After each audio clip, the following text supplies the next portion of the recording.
আসসালামু আলাইকুম ওয়া রাহমাতুল্লাহি ওয়া বারাকাতুহু। সাল্লাল্লাহু আলা নবিয়িল উম্মি ওয়া আলিহি ওয়া সাল্লাল্লাহু আলাইহি ওয়া সাল্লামা সালাতা ওয়া সালামান আলাইকা ইয়া রাসূলুল্লাহ। সম্মানিত ইমানদার মুমিন মুসলমান ভাই ও বোনেরা, তদবির দুনিয়া চ্যানেলে আপনাদেরকে স্বাগত জানাচ্ছি। আমি মোহাম্মদ রজব আলী। আজ আপনাদেরকে জানাবো শয়তানের দাওয়াই আজান গালি দিতে মানা সে সম্পর্কে, অর্থাৎ জিনকে বা শয়তানকে গালি না দেওয়ার জন্য কেন নিষেধ করা হয়েছে এবং আজান কেন শয়তানের দাওয়াই হিসাবে কাজ করে সে সম্পর্কে আজ আপনাদেরকে জানাবো। তবে তার আগে বলে রাখি, আপনি যদি আজ প্রথম আমার চ্যানেলটি দেখে থাকেন তাহলে চ্যানেলটিকে সাবস্ক্রাইব করে দিন, পাশে থাকা বেল আইকনটি বাজিয়ে দিন এবং অল সিলেক্ট করে দিন। আর ইতিমধ্যে যারা আমার চ্যানেলটি সাবস্ক্রাইব করেছেন আপনাদেরকে জানাই অসংখ্য ধন্যবাদ। তো সম্মানিত ইমানদার মুমিন মুসলমান ভাই বোনেরা, চলুন আমরা কথা না বাড়িয়ে আমাদের মূল আলোচনায় ফিরে যাই। আমাদের আজকের আলোচনার বিষয়টি ইতিমধ্যে আপনারা অবগত হয়েছেন। এ সম্পর্কে পূর্বেও আমার একটি ভিডিও দেওয়া আছে চ্যানেলের মধ্যে, আপনারা দেখতে পাবেন। অর্থাৎ কাউকে যদি হঠাৎ করে জিনে আক্রমণ করে বসে থাকে, কেউ যদি জিনের আক্রমণের কারণে বেহুশ হয়ে যায়, বিশেষ করে শিশু বাচ্চারা অনবরত কান্না করতে থাকে, কিংবা শিশু বাচ্চাদের মধ্যে খিঁচুনি এসে যায়, মুখে দিয়ে লালা ঝরতে শুরু করে, এমন পরিস্থিতিতে আপনি যখন কোনো মুদাব্বের বা কোনো কবিরাজ হেকিম খুঁজে না পান, তাৎক্ষণিকভাবে আপনি কি করবেন, ওই রোগীটার বাম কানের মধ্যে 7বার আজান দিবেন। আজান দেওয়ার সঙ্গে সঙ্গে ওই জিনটা বা শয়তান খবিশটা তাৎক্ষণিকভাবে পলায়ন করবে। তো এ সম্পর্কে একটি হাদিস এসেছে। এই হাদিসটি হচ্ছে ইমাম মালিক বিন আনাস রহমতুল্লাহ আলহী বর্ণনা করেছেন। হজরত জাইদ বিন আসলাম রহমতুল্লাহ আলহীকে বনি সুলাইমের খনি এলাকার দায়িত্ব দেওয়া হয়। অর্থাৎ একটি খনি এলাকা ছিল বনি সুলাইমের, তো ওই এলাকার মধ্যে হজরত আসলাম রহমতুল্লাহ আলহীকে ওই দায়িত্বটা দেওয়া হয়। যখন ওই এলাকাটি, তখনকার সময় ওই এলাকাটি ছিল জিনে ভরপুর, সেখানে জিনেরা বসবাস করত। মানুষের উপর বেশিরভাগ ক্ষেত্রেই তারা মানুষের উপর চড়াও হতো, আক্রমণ করত।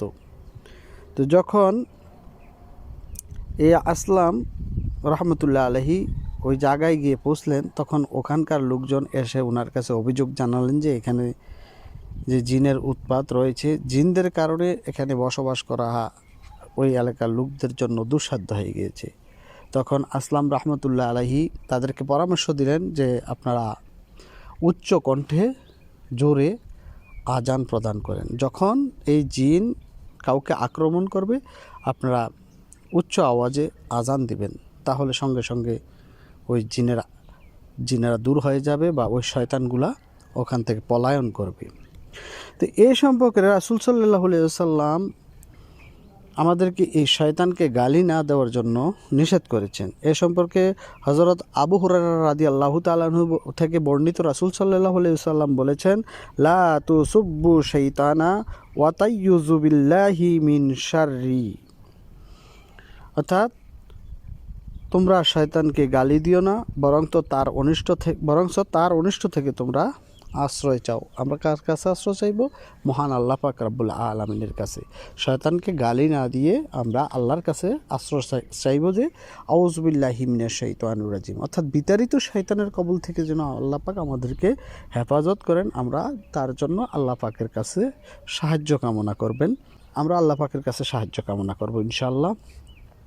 তো সম্মানিত ইমানদার মুমিন মুসলমান ভাই বোনেরা, আজকের আলোচনা থেকে আমরা একটা বিষয় অবগত হলাম। সেই বিষয়টা হলো যে শয়তানকে আমরা গালি না দিয়ে আল্লাহ পাকের কাছে সাহায্য চাইব। দ্বিতীয়ত, যদি কাউকে কখনো জিন শয়তান বা শয়তান আক্রমণ করে থাকে তাহলে আমরা আজান দিব। আজান দেওয়ার সঙ্গে সঙ্গে ওই সমস্ত খন্নাস ইবলিশ শয়তান জিনগুলা তাৎক্ষণিকভাবে পলায়ন করবে। আরেকটি বিষয় লক্ষণীয় হলো যে আমরা পথ চলার সময় অনেক সময় দিক হারিয়ে ফেলি। দিক হারিয়ে আমরা এলোমেলো ছোটাছুটি করতে থাকি, অর্থাৎ আমরা একদিকে যাচ্ছি, রওনা দিয়েছি, হঠাৎ করে পথ ভুলে অন্যদিকে চলে গেলাম। এমতো অবস্থায় যদি আপনার কাছে মনে হয় যে আপনি দিক হারিয়ে ফেলছেন, তাৎক্ষণিকভাবে দাঁড়িয়ে আপনি আজান দেবেন। আজান দেওয়ার সঙ্গে সঙ্গে আপনার দিকটা, সঠিক দিক আপনি নির্ণয় করতে পারবেন। তো এই ছিল আজকের মতন। পরবর্তী সময়ে অন্য কোনো বিষয় নিয়ে আসবো। সে পর্যন্ত ভালো থাকুন, সুস্থ থাকুন। আসসালামু আলাইকুম ওয়া রাহমাতুল্লাহি ওয়া বারাকাতুহু।